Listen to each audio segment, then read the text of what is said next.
Android অ্যাপসের ভিতরে অনুবাদগুলো রয়েছে, এগুলোতে এমন এমন ভুল রয়েছে, নবীজির শানে বেয়াদবিত হয়েছে, এমনকি আল্লাহও জানে না বলে অনুবাদ করা হয়েছে। নাউজুবিল্লাহ।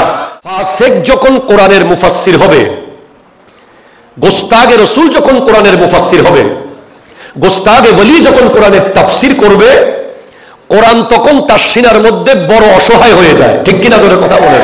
আল কোরআনু গরীবুন অথবা ওয়াসসুহুফু গরীবুন ফি জাওফিল ফাসিক। আসলে কোরআন অসহায় হয় কোথায় গিয়ে? আল কোরআনু গরীবুন ফি মানজিলি কওমিন লা ইকরাউনা ফিহি।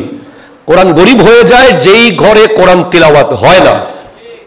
তাহলে দুইটা জিনিস আপনি পেলেন, একটা কোরআন তিলাওয়াত যেই ঘরে হয় না, ওই ঘরে কোরআন বড় অসহায়, কোরআন গরীব হয়ে যায়। আর একটা হলো ফাসিক, ফাজের, বাতিল, গোস্তাক, যাদের দিলে নবীজির মোহাব্বত নাই, আহলে বাইত রাসূলের প্রেম নাই, সাহাবায়ে কেরামের মোহাব্বত নাই, আউলিয়ায়ে কেরামের মোহাব্বত নাই, তারা যত বড়ই মুফাসসির হোক, কোরআন কিন্তু তাদের সিনার মধ্যে অসহায় হয়ে গরীব হয়ে যায়। ঠিক কিনা জোরে কথা বলেন? আমি জানি যে সবাই তাফসীর পড়বে না, এখানে সবাই তাফসীরে দুররে মনসুর পড়তে পারবেও না, পড়বেও না, সবাই তাফসীরে বাইজাবি বুঝবে না, সবাই এখানে তাফসীরে রুহুল বায়ান, রুহুল মাআনি জানবে না। কিন্তু প্রত্যেকটা মুসলমানের উচিত অন্তত কোরআনের অনুবাদটা জেনে পড়া, যাতে করে বোঝা যায় আল্লাহ কি বলতে চেয়েছেন। অথচ আমাদের বাংলাদেশের লাইব্রেরিগুলোতে আপনি যদি কোরআনের অনুবাদ খুঁজতে যান, তাহলে আপনি এমন এমন অনুবাদগুলো পাবেন, বিশেষ করে যুবকদের হাতে হাতে যে স্মার্টফোন, এখন তো আর বই কিনে পড়তে হয় না, হাতের মধ্যেই সমস্ত বই আছে আপনার হাতে।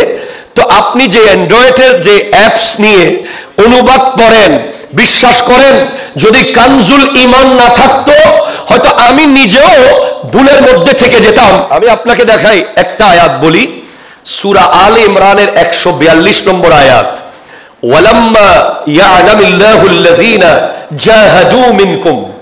এই আয়াতের অনুবাদে আমাদের দেশের বড় বড় মুফাসসিররা ওনাদের তাফহিমুল কোরআন ওই কিতাবে অনুবাদ হয়েছে, হালাকে আবি আল্লাহ নে ये तो देखा ही नहीं, মানে আল্লাহ এখনো দেখেন নাই।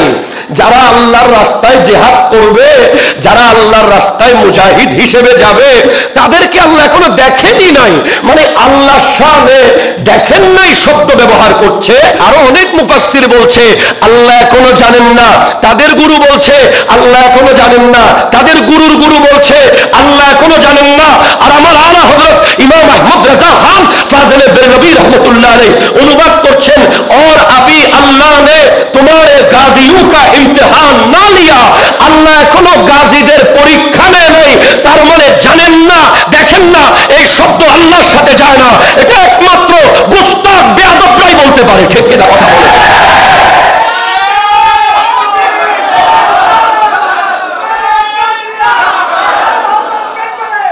কিছুদিন আগে একটা কথা শুনছিলাম, এক ভাই আমার নবীকে সাংবাদিক বলেছিল। আমরা সূত্র খুঁজতেছি এগুলো এলো কোত্থেকে, তো আমরা দেখতেছি তাদের গুরু, তাদের দাদা গুরু, তাদের বাবা, নানা, চাচা, ওখানে যত কোরআনের অনুবাদ হয়েছে সব জায়গায় ইয়া আইয়ুহান নবী এর অনুবাদ করেছে। কেউ বলেছে হে নবী, কেউ বলেছে হে সংবাদ বাহক, নাউজুবিল্লাহ জোরে বলে, কেউ বলেছে এমন। আর আমরা তো তখনও জবাব দিয়েছি, সাংবাদিক সংবাদ দেয় সংবাদ ঘটে যাওয়ার পরে, আর আমার নবী সংবাদ দেয় সংবাদ ঘটে যাওয়ার 1000 বছর আগে। ঠিক না? আলা হযরত কি সুন্দর করে অনুবাদ করেছেন, এ গায়েব কি খবরে বাতানে ওয়ালে, হে গায়েবের সংবাদদাতা। আপনি এই যুগে কানজুল ঈমান না পড়ে ঈমান রাখতে পারবেন না। আমি এই মেসেজ শুধু সূচনা ক্লাব কমিউনিটি সেন্টারের জন্য বলছি না, I would like to say for all of the young crowd of whole over the world.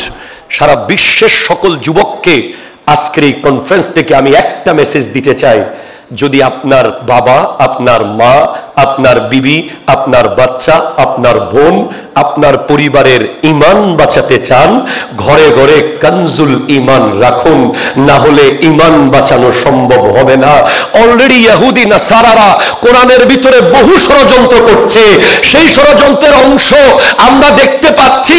আমাদের দেশে এক বেয়াদব বলেছে কোরআনে নাকি 53 জায়গায় ভুল পেয়েছে। কোরআনে ভুল, এটা আবার তুমি কেমনে বলতে পারলা? যেখানে আল্লাহ নিজেই কোরআনের রক্ষাকারী, আল্লাহ কোরআনকে রক্ষা করছেন, কোরআনের হেফাজত, ইসলামের হেফাজত, দ্বীনের হেফাজত আল্লাহ করছেন। ইনশাআল্লাহ তাআলা এই আলা হযরত কনফারেন্স কিয়ামত পর্যন্ত থাকবে। যতদিন আলা হযরত কনফারেন্স থাকবে, আলা হযরতের শান এই দেশে থাকবে, কিয়ামত পর্যন্ত আমরা জান মাল দিয়ে এই কনফারেন্সকে সহযোগিতা করতে রাজি আছি কিনা হাত তুলে বলেন।